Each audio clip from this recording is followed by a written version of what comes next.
tātou tāpua i atu i le atua. Ia outou vivi atu ia Iova. Uai le lei o ia uai whawawau lava lona alofa. Vi atu ia outou i le atua o tua. Uai le lei o ia uai whawawau lava lona alofa. Vi atu ia outou i le ali o li. Uai le lei o ia uai whawawau lava lona alofa. Samoa mai a tātou tāpua i fia i le atua. Uai le lei o ia. Uai whawawau lava lona alofa. Amen.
Nganga pai ai.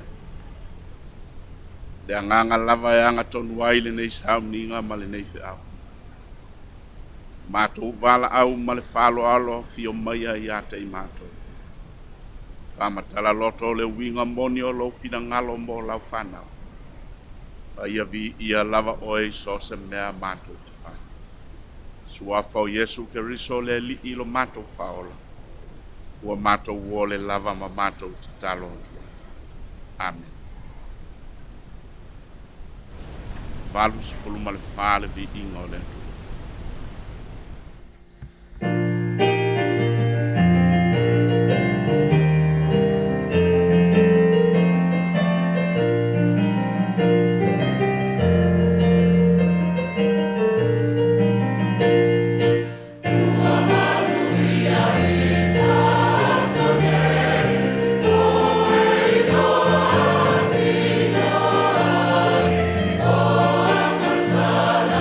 Oh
le tātou ifo matatalo atu I le atua.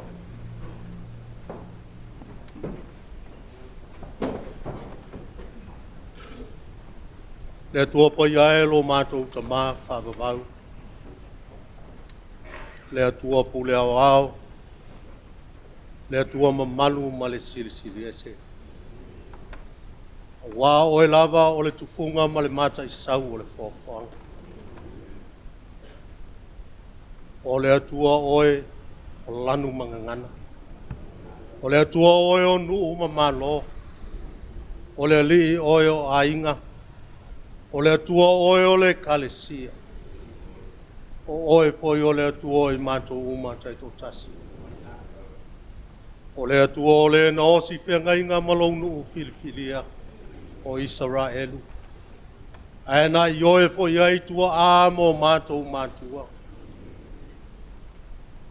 O e wa tofu whamai tia ma le atu tunga mau. Na ia vea oe le atua soifua pea lava pea. E whai ma whawai mau o Samoa malona malo tuto tasi. A wāua tasi le whawhitinga. Oe o le atua ma losi. Oe o le atua o le poto ma le tamau ainga. Oe foi o le atua o le alofa ma le alofa muti wala. Oe I oe Samoa. Ua lava matutoe pea oe le atua. Mo Samoa mo tangata. Ao le nganga whawhitai mātou te watu I ate oe lo mātou tamā. A wā oe to tasi. Wā fuai o na ngase le wila o matangi. A oe wha ele wholaunga lo watunu. Mātou te maua le nei vaenga o la mātou malanga le nei tau sanga whau. Whawhitai lo wa lofa whama manu. Whawhitai lo wa nganga taitai. Ua manuia taitai o le atunu. Le ao le malo, le pale mia ma le kapeneta. Sui o le pale mene. E whapena lo watunu ma taitai o le Ekalesia. Vi ia lo suafa e whawawau. Mātou tau whailangona lo mātou ali. Ana le se noa oe na ia te mātou. Mātou te le maua le nei whamoe moe tāua. O mātou iai le whamoe moe lau Ekalesia. E ailai le tāpua inga whawhafonga lau o lou atunu. Ola mātou te tālo. Whawhetai a wau au walaua e tapena ina. E whasoa ai le au whalea nganga mō mātou tangata. Whawhetai tele mō lo mātou atunu o Samoa o lo mātou tofi. O mātou langona, mita whai ai o mātou loto. A wae ui ai nei titi ma whatau wā. Pea whai e fua le tele o isi ma lo te tele o e o langa. Ai whawhetai e toa file mbūlo watunu. O ia mea unga. E le ona o Samoa o iai to mai ma le poto. Ai peitai o lou ao whama malu mo lo mātou watunu. Ua iai mo I mātou manuia. Mātou whawhetai mo lau tuspa ia. O le suri o mātou vae ma le malama lama I o mātou wala. Mātou whawhetai mo lau nganga pa ia. O lo mātou whesoa soani sili. E sili o na lata mai mātou taimi e whalua whesasi ai lo mātou. Mātou whawhetai mo Yesu mo le tau langa tongi ona. No fo mai ai lona soi fua ato toa. Ina ia whamangalo ina le lalo langi yang sana. Mātou talo lo mātou. Whamangalo le I fonga lo watunu. Le li e le to e tau fatu ina so mātou wala. A wāua manino lau sila whangai lo mātou wa. E le to e teu li mawhale ni o mātou langona. Pe alo foi le ato le la au e alai ni a mātou upu. A wae sila manino le langi lo mātou no nofo le o langi. E ati lau sila whangai o lava I o mātou loto. Le ta malo whae whamangalo I mātou. Whamangalo Samoa. Tangata mata ngā ma se I mātou. Whamangalo, lo mātou wola whaloloto ma le ola sona whai. Ua vea maala e awha ina inisi o mātou uso ata. Whamangalo lau Ekalesia wau le tō nunga fo i le au nanga i atu. O ia mea uma o mātou se ai lo mātou ali. Whama maina i mātou whamole mole ale le tōto pa i o Yesu. Haula mātou talo lo mātou tua. Tō mai au whamanu ianga mo lo atu no. Whamoe moe Samoa i ate oe. Oe ole atua tali mana. E te whafafonga i o mātou leo mo mātou wala au. Whamole mole au mai manuia i asa. Whamanuia lona sio manga. Whapena foina e whamanuia i tai o lo malo. Tai o le Ekalesia. Tai o ainga. Tai o nu o mafioanga. Mātou te talo whamanuia i tai so se whala po to. Aola mātou wala au. E sili pe a whaatonu fo lau pe loa nganga i o mātou. I o mātou te talo lo mātou tua. O e sila fiele nei whamoe moe. Mātou te talo mō lau au na tai male moli ngā tō whaele nei asu. A wāse i nāti filifilia mō lo watu no. E la ngona lo mātou vai. Ai whatoa ana nea so mātou vai. Ina ue tai tōlua ino mātou whai. La mātou te talo lea lo mātou tua. Mātou te mana tua e o whanoa noa. Mātou te mana tua e o mamai. Mātou te mana tua e o fia maua lau soswani. Apa atu o a whaola. Ola mātou te talo lea lo mātou tua. Mātou whaitau lau fionga a o mai. Mātou whalalongolongo i le upu fola. Ia whapeana mafuta ina i mātou e longa. Ono Yesu whaola ua mātou te talo atuai. Amen e lo mātou ta mai o i le langi. Ia pa ia lo swafa. Yo mai lo mai. Ia lo finangalo i le langi. E fwoi mai a te i mātou le asu nei a mātou mea ai tau. E mangalo i a te i mātou i a mātou san. E o i mātou fwoi na mātou whamangalo i natu. E wanga leanga mai a te i mātou. Fwoi te ina i mātou i whasoso. Ai e la ve ai mātou a le lea. Wai o le malo male mana. Atoa malevi inga e whaangavanga. Amen.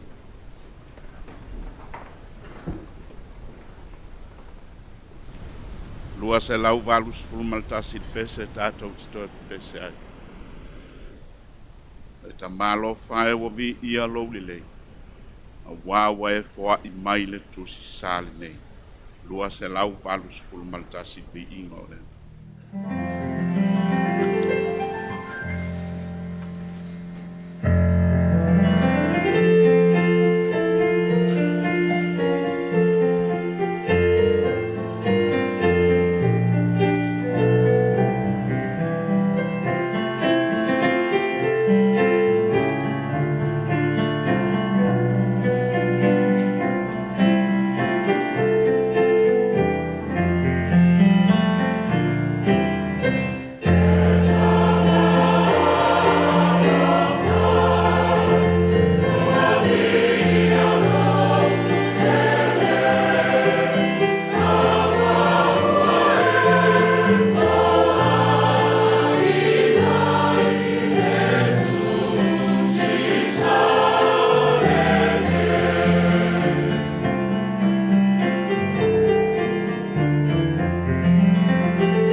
le uruai whaituina o le fia mpa i ana tu.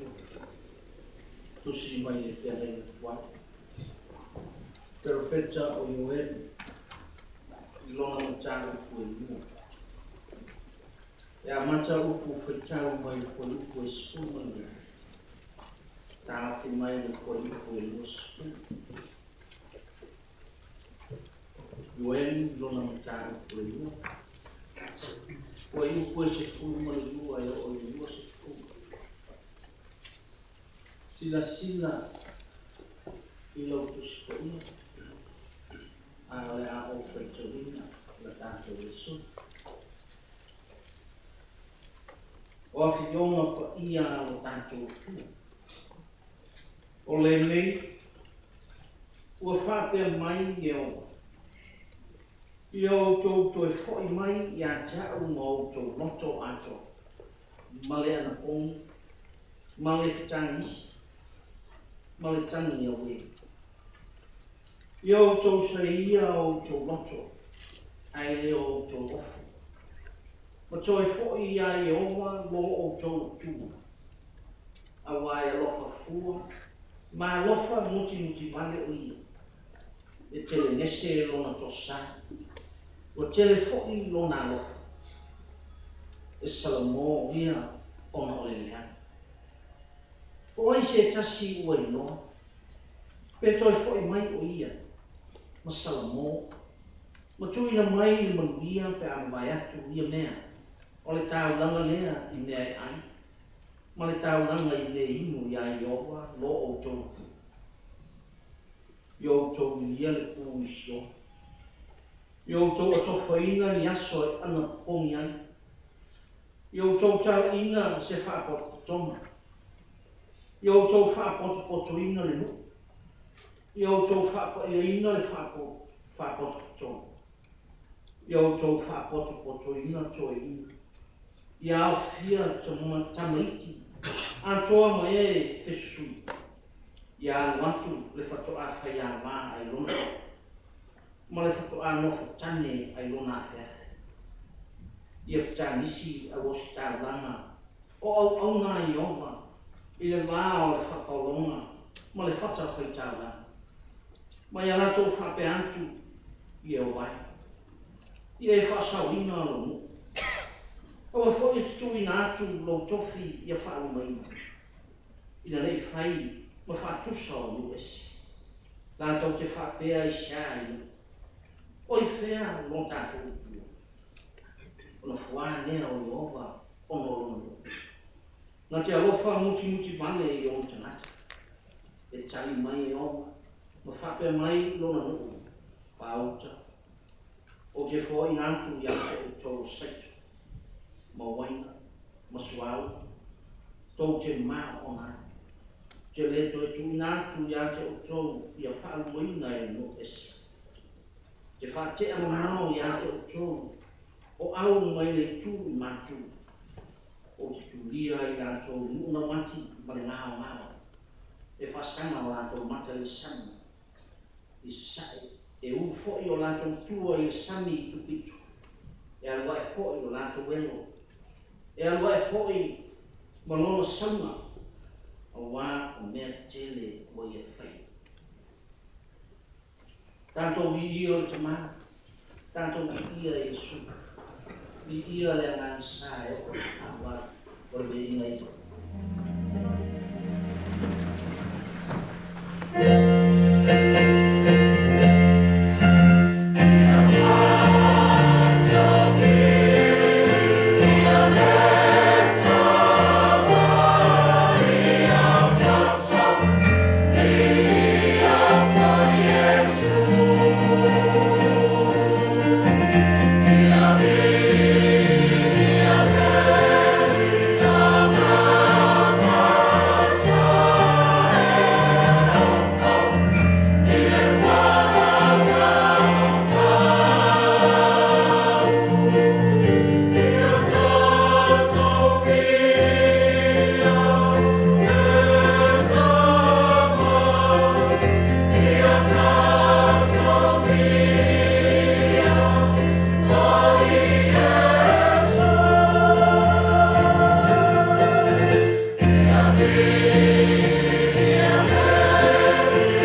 Faitauina e lua o le fionga pa ia le atua mai le whengainga fau.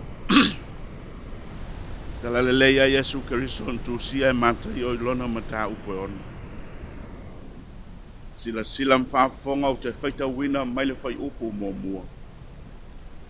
Whangata mai le fai upo e se fulmalitolo. Matai o ilona mata upo e ona o te faitauina mai le fai upo mo mua.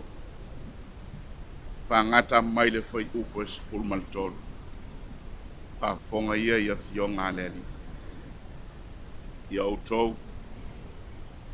Nei Matu ne autou mea alofa I luma o tangata. Ina ia iloa ia I latou. A whapea. Ona lea ia I lea o so autou taui whaatasi malo autou ta maa o I le langi. O lea ae avatu aini mea alofa. Aua nei e lia le pū I au luma. Pei ona whaia e tangata pe pelo I su nako maala. Ina ia vi ia I latou e tangata. Moni, o te whai atu ia te autou. Ua maua I latou lo latou tau. Aia vatu ni mea lofa. Aua nei loa e lau lima tau anga vale le mea ua whaia e lau lima tau mtau. Ina ia lilo au mea lofa. O lau ta mafo. O le sila fia I le mea li. O ia lava na te avatu whaari ali se tau ia te oi. Pe ae te talo. Aua nei e pei o tangata pepele. Wa wala tau fia tutu ma te talo I su nako ma fitaula inga ala. Ina ia iloa I latou e tangata. Moni te whai atu ia te uto. Wa maua I latou lo latou tau. A o oe. Pea e te talo. Ina ulu atuia I loa whiawhe ma pupuni lona pui pui. Ile te talo ai louta maa o ile langi ile melilo. O louta maa fo I o le sila sila ile melilo. Na te avatu whaari ali se tauwi ia te oi. Au tau te talo. Aua nei tau tu ia au tau upu. E peionu ese. Na wā whā te I lātou o le tele o lātou upu e talia ai I lātou. O le nei. Aua nei au tau whā peio I lātou. A wawa sila fia e lo autou ta maa mea u autou matiti vai. Au le I ole atu u autou I ante ia. O le nei, ia whapea na autou ta ta. Lo mātou ta mai oile langi, ia pa ia lo suafa. Ia o mai lo malo, ia whaia lo fina ngalo I le lalo langi e peo na whaia I le langi. Ia e foa I mai ate I mātou I le aso ne ia mātou mea ai e te tau male aso. Ia e wha maa ngalo ia te I mātou ia mātou wangasala. Peo I mātou foio na mātou wha maa ngalo I na atu I e waanga le anga mai ate I mātou. Aua foio te taita ina I mātou I tokto fonga. Ia e lawe a ia I mātou ai le leanga. Aua e ou le malo male mana. A toa malevi inga e whawa baulama. Amen. Amen. Amanuia mwha malama antile le nganga o leli. Lau wha fonga mal whalongolongo I upu na whaita wina mai lana a fionga pa ia. Mai le whiangainga tuai. A toa fo I male whiangainga fo. La tato utoevi antu I le atua le pese lua se laus pulma le ono. Lua se laus fulma le ono le vi inga o le antu. Yesu ia e whatonu mai fe soa soani nei. Ia mātou I loa o na whai o lau fe au le nei. Lua se laus fulma le ono le vi inga o le antu.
le launga i le suafa na tamā,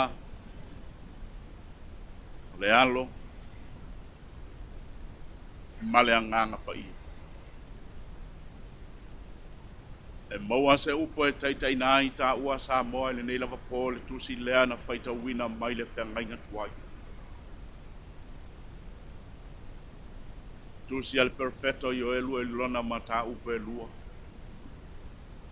Ia whaonga ina le whai upo e sifuru ma le lua ma le whai upo e sifuru ma le tolu e tātou te mawhau whau whatasi ai. Whapea lona whaita wina. Iau tau toi fo i mai a te au mau tau loto atoa. Male ana pongi. Male feta ngisi, male tangi aue. Iau tau se ia hau tau loto. Ae leo o tau ofu.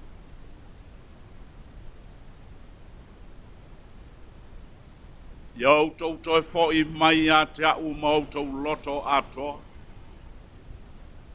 Male ana pongi, male feta ngisi, male tangi aue. Iau tau saia o tau loto. Ae leo o tau ofu. Awale mai maua fuale ofu sa sae le loto. Ale fesili aisea.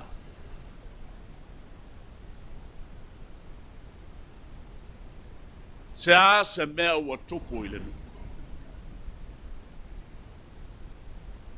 Lea se onga o le mea ua tupu i le nu. E mo mia i le toe fo'i o le nuu male loto ua sala mo, male anapongi, male feta ngisi, male tangi aue, male loto ua sasai. Sea. Lea se mamafa, lea se matu ia. A lea se onga o le mea ua tupu i le nuu i lo la vanu nofo ma lona atu. Ua fua i o na vala au le perfeta o ioelu i le nuu iau tau toe fo i mai i a te au ma le loto atoa, ma le anapongi, ma le feta ngisi, ma le tangi aue, au ale sasae ale ofu, sasae le loto. Lea le mea ua tupu. Ua fua ai momo onga o le perfect. O pumonia e onga belt.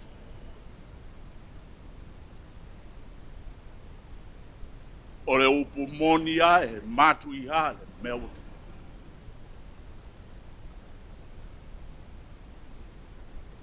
O le upumonia wanga sala le nuu. Le nuu a umau na osi whengainga male atua.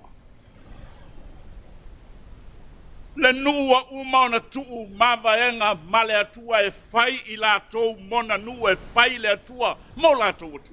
Wane. Mo motu e le nuu le whengai. Wa fuli tua le nuu i le atua na la tau tuu mawaenga. Ta lofa i le atua sa tau muli le nu i teimi uma aso uma. Ono mo o ngā lofa i le nu na ia filifilia e whai mona. Wa. Tu la fo il.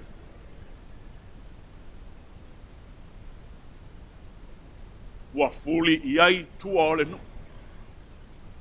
Wale fia whalongo i eile nuu i yana fionga, wale fia mata le nuu i lona mamalu, malona pa ia, malona sili es. Wale. Yala leo lo fai atu e onga le mea watu. E matu ia le mea wa fai a ele nuu, ilo la vano nofo malona atu. A lea e tau whamatala. Lea e tau whamatala e le perfecta o ioe.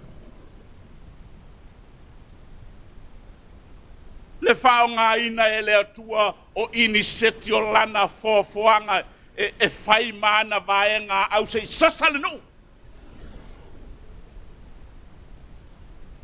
Le whaonga ina e le atua o le ola whana atura o mea. Le atua e pule i le fofoanga. Wa ia whaonga ina iniseti o lana fofoanga e whai mana vaenga au e tongi sala ai o wale nu. E sasa ai le nu, e whapolonga ai le nu. E mai le moni maua yoi. Ta alofa na aina ele se ka sama, o mea na tutoe le ainga le se ka sama na ainga ele se Ekalesia. O mea na tutoe le ainga le se Ekalesia na ainga ele se ka si. A mea na ainga ele se ka sili na ainga ele se aleka. Le a ia se mea tas. Le a ia se mea tasi o le lau whanua na totoe. Le a ia se mea na totoe o le lau whanua. Tu uana o le pala pala. I le whaonga ina e le atua o iniseti o lana fofua. Sei sasa le nu. Le lau ele tamau a inga sa femitai ai, le tamau a inga o le vao sa femitai ai. Aina e mea ola o le fofoanga, ta tia na o le pala.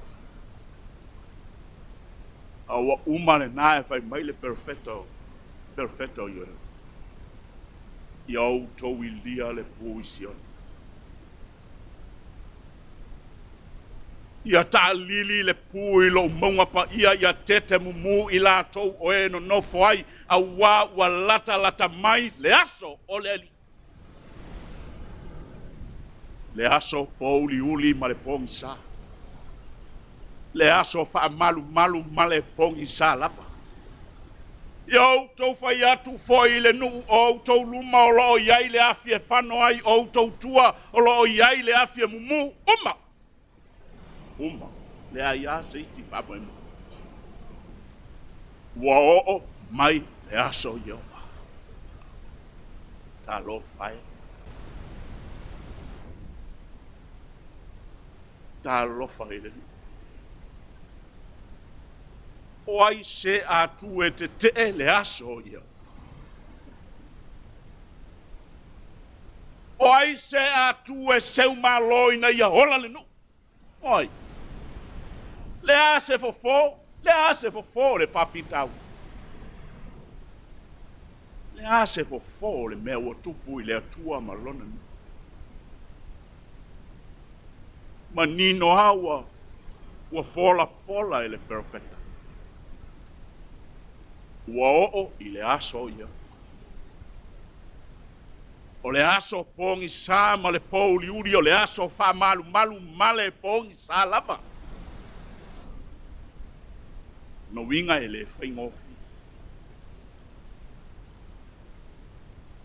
E le whaingofi. A le ase fofo. Whaingofi e. A whai o lea e whamatala e le perfeta o Ioelu. Wa whai e le atua ia le se Ekalesia, le se kasara, ma le se a leka, ma le se a sili. Ka sili e fai ma vaenga au. E wha umatia ai le tamau a inga o le pao. O le ai se lau la au e tasi o toe au le lau ele ele. A whai o leo se ia na whaonga, whai ngovi. Whatau ia lava le moti.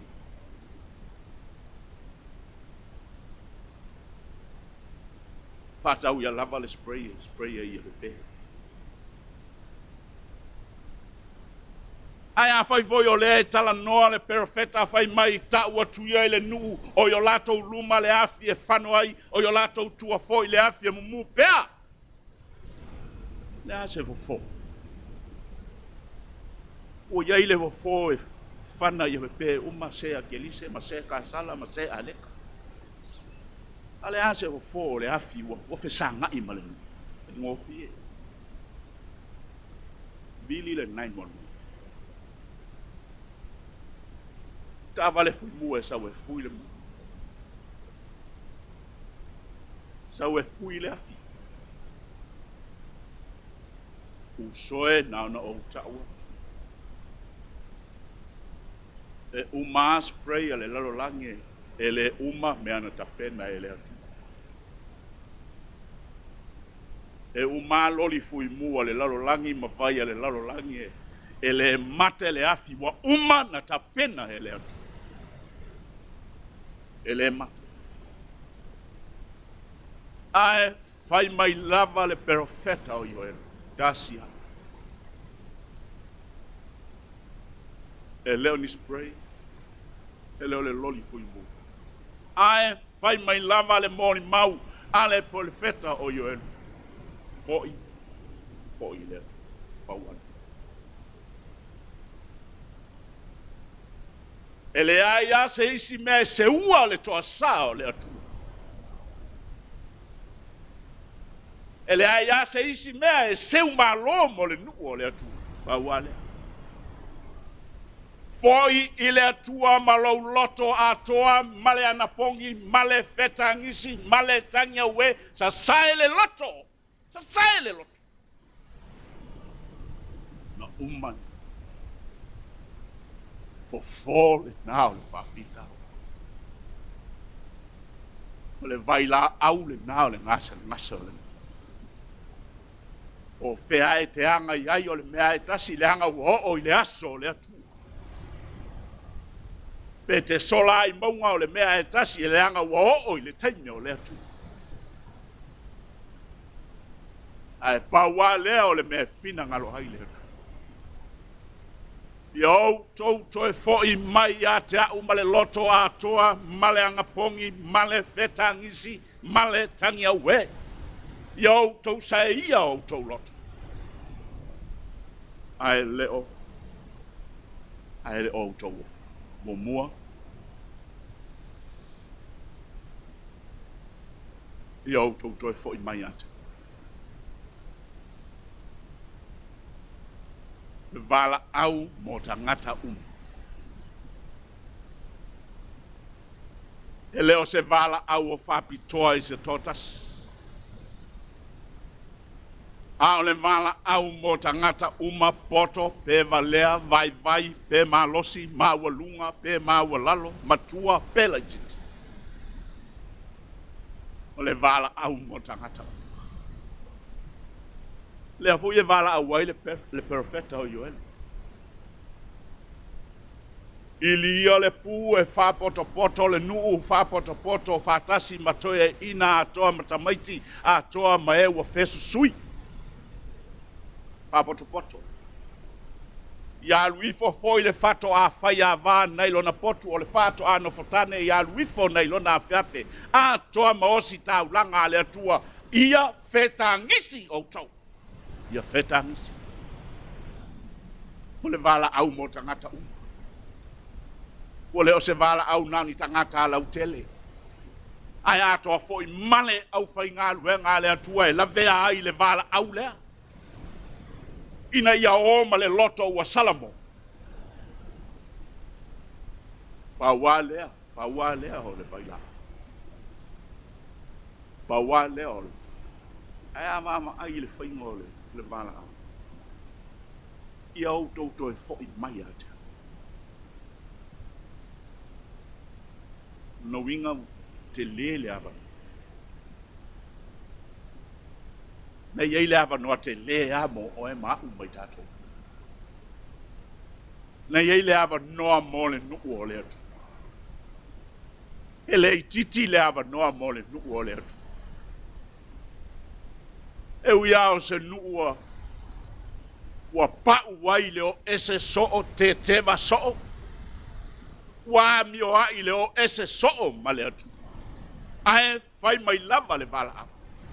Ia au tau o mai ata. Te lele a. Ai a mama ai le nu.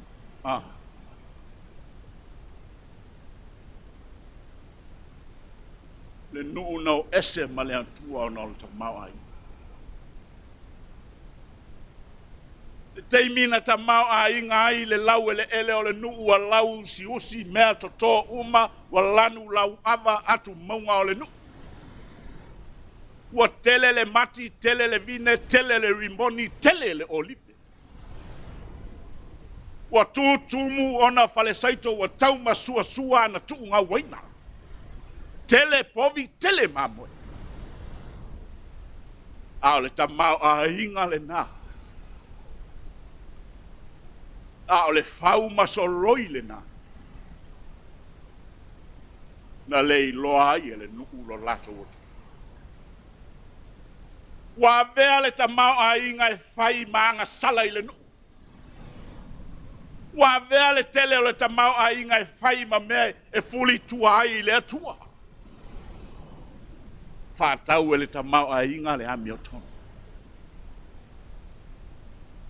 Po ai ale fia ami o tonu sa iai ia ona po na whātau a le tamau a inga tā puni la ngutu.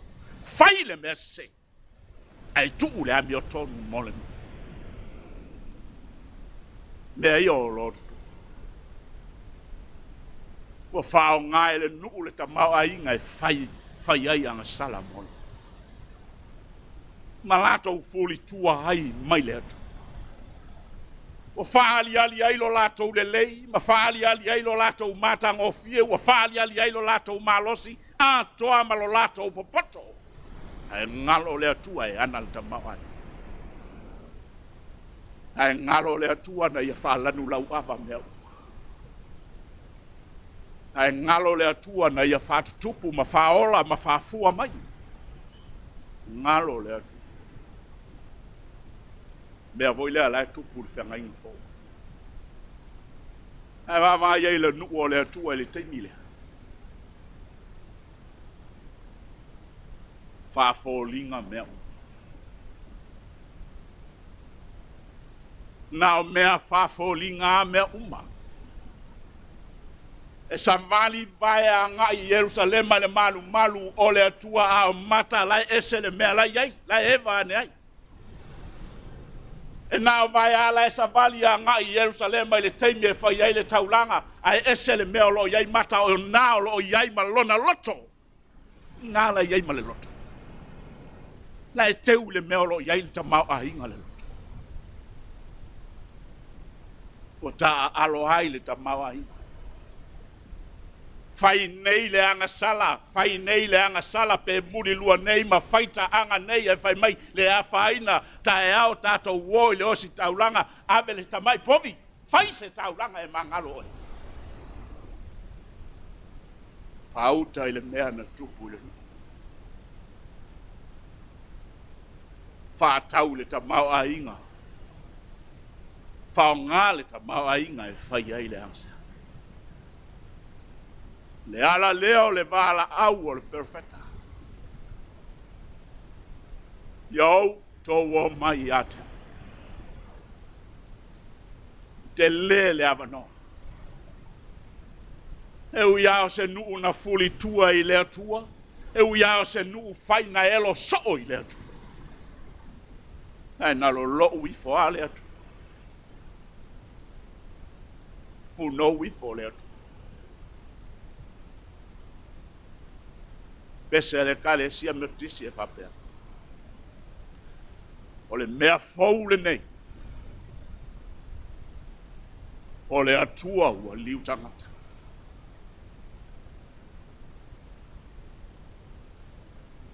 O le mea fau le nei Samoa e. O le atua ua liu tangata. Sia. Tu ole a ele atua ona mamalu le langi fai titi teisi mai le lalo langi feo ai fatasi ma oe mau tangata le anga o le lalo langi sea lofa alofa ia oe le tangata angsala sei toi fa lava lou le lava oe le tangata angsala o le lalo sei toi fusi o manu anua, o fa fiona e manu anua i le alii o le lalo langa. Sei toi fusi o manu anua. Feo ai fatasi male atua ina ia e ola ina ia au saolo. Faola tangana ta pena e le atua. Ma Saunia e le atua mo. Ina ia e ola. Ina ia au saolo. Lua. Ia inga o le fo.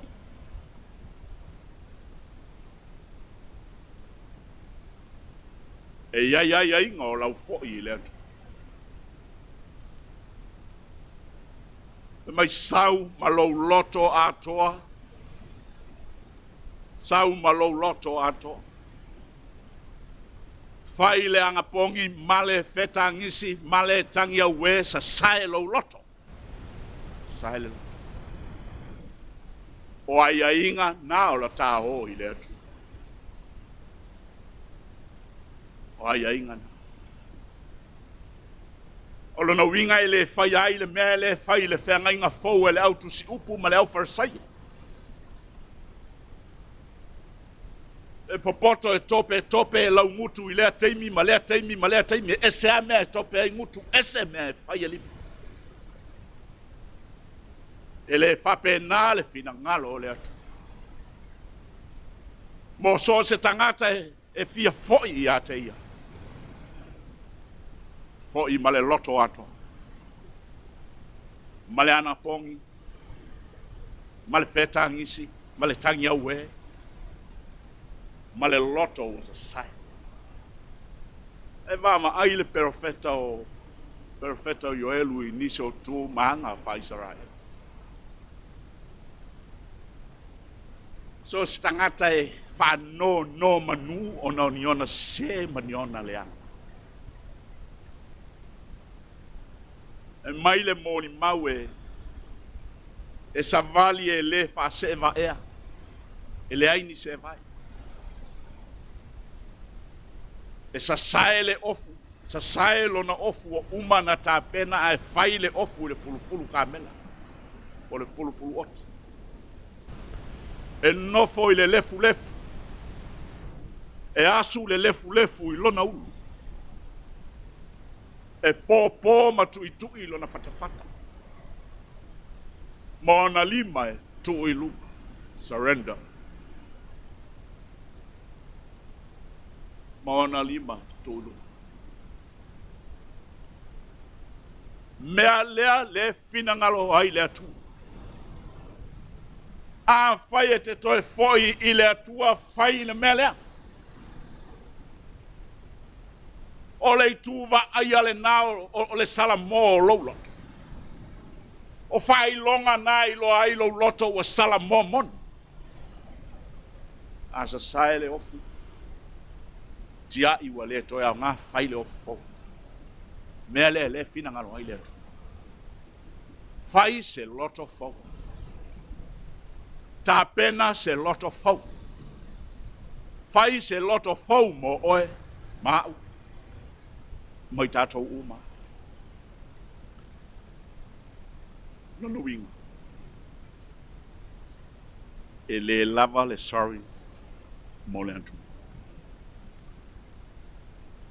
O mantua le launga Helen Clark. Tali malo ai Samoa tausanga umpai. Na lo le launga al tamaitai pale mio Niusila fa say sorry a Samoa. I mea sa tutupu yaso umamai. Au tau sa ili se malo le atu. O neina umaine la unga le aso na soaina sawa newspaper le fesili e pape. E lava ea le sorry mosam.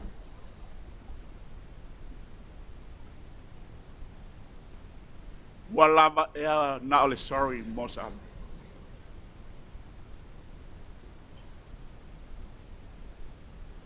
Ape na fo. Le mea le tupu le vao le atua marona. Sarai lue. Ua lava ea le sorry mo le atua. Ua lava le sorry. Le hai.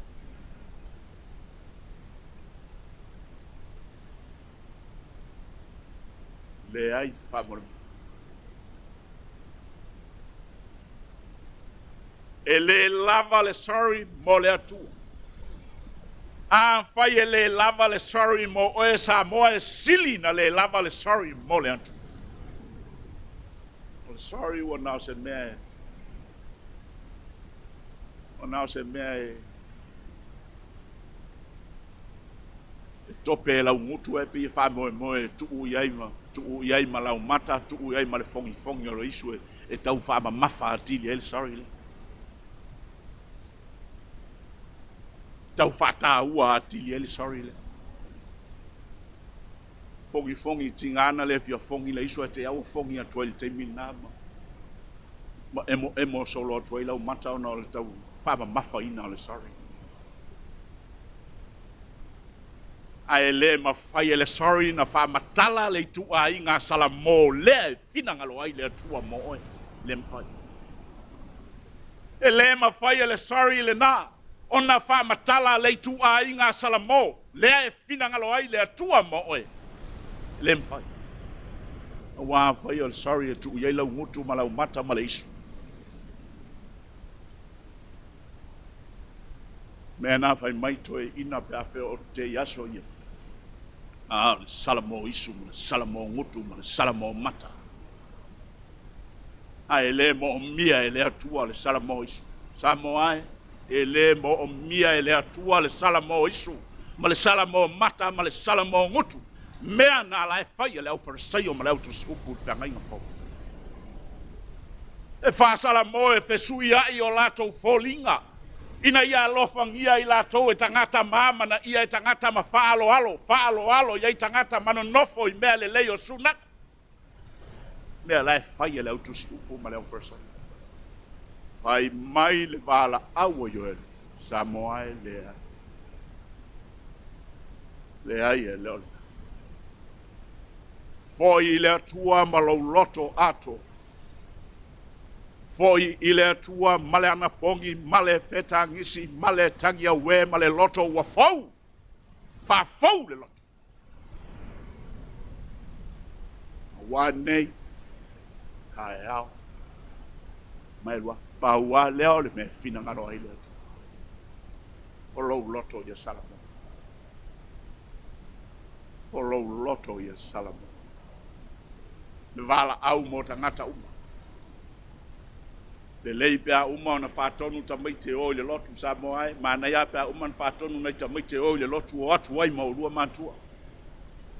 Ai lor whātonu na ta maite o le lotu ai le lopo wheo i mantua.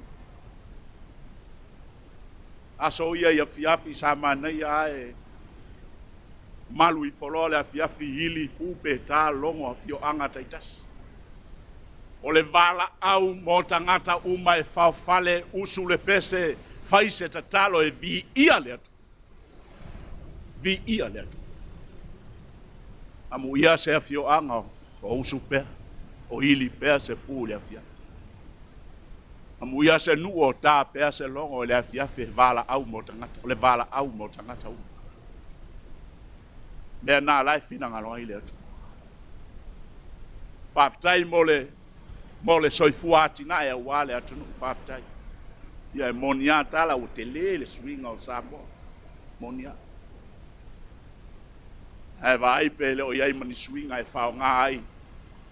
Whao ngā ai le tamau ai ngai le angsala. Vai pele o iai mani swinga o nunumi atuai ma le angsala. Ta ofi ai le ami o tonu. O na wapo e ale. Ai whaftai mo mea umu. Talo sia le anga i luma. Fo ia Samoa i le atua ma lau loto wa salamo. Fo ia i le atua ma lau loto wa fo. Fa fo lau loto wa wale li i mga luenga ma fe au. A wawa uma na tapena. A fai o le vala au mo tangata uma. Wa uma foi o na faia Yesu Kristo. Wa uma na falava au ilunga le sata ro fai maila na vala au wa uma wa mae a faile nei moe. Fai moe.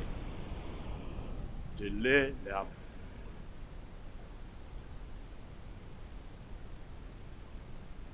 Samoa ia outou toe fo'i mai a te a'u ma outou loto atu. Ma le ana ponu, ma le fetangisi, ma le tangi au e. Sa e ia fo'i i outou loto. Ae leo outou loto. Suafa o Yesu Keriso le li le fao. Amen. Amen. Se laus fulma le ono le vi ingo le atua tātou te toi pese ai. E su au fola e whai au fe au.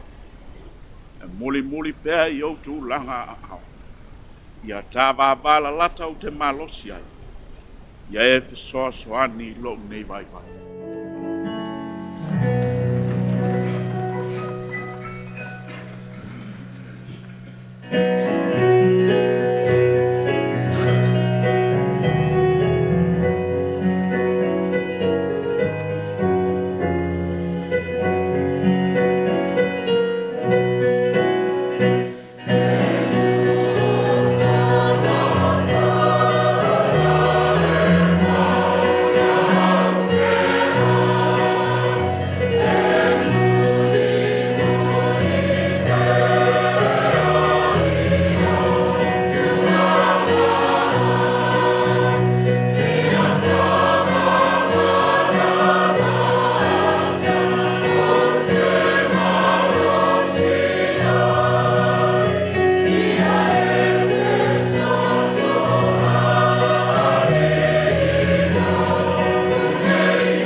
Ia i lunga o le atu nuu.